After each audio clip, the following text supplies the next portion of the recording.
Price Lord. இல்லை, நல்லா இருக்கீங்க. கர்த்தருக்குள்ள எப்போதும் சந்தோஷமா இருங்க. ஏசப்பா அதை எப்போதும் விரும்புகிறாங்க. இன்னைக்கு கூட ஏசப்பா என்ற பேசின ஒரு வார்த்தைன்னா, என் கரத்தின் கீழ் அடங்கியிரு. ஆமென். கர்த்தருடைய கரத்தில் நாம் அடங்கியிருந்தால் ஏற்ற நேரத்தில் நம்மை அவர் உயர்த்த முடியும். ஆமென். சில நேரங்களில் நாம் அவசரப்படுகிறோம். ஆண்டவரே, இதுதான் இந்த நேரம் என்று சொல்லி ஏசப்பா கிட்ட நாம் சொல்லுகிறோம். ஆண்டவரே, இந்த நேரத்தில் நீங்க உயர்த்தினாதான் நல்லது என்று சொல்லி நாம் ஆண்டவரை அவசரப்படுத்துகிறோம். ஆனால் ஆண்டவர் சொல்கிறார், ஏற்ற காலத்திலே நான் உன்னை உயர்த்தும்படிக்கு என்னுடைய பலத்த கரத்திற்குள் அடங்கிடு. ஆமென்.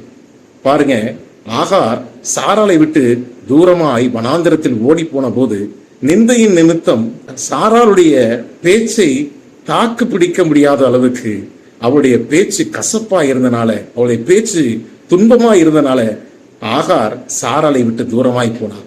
அன்றைக்கு தேவதூதன் இறங்கி பேசின ஒரு வார்த்தை, அவள் கீழ் அடங்கியிரு. ஆமென். சில நேரத்தில் நாம் அடங்கி இருப்பது அவசியம்தான். அப்பொழுதுதான் ஆண்டவர் உங்களுடைய தாழ்மையை பார்த்து ஆண்டவர் உயர்த்துவார். ஆகாருடைய தாழ்மையை பார்த்தார் கர்த்தர், அவளுக்கு இறங்கினார். இன்றைக்கு உங்களுடைய தாழ்மையை பார்த்து கர்த்தர் இறங்குவார்.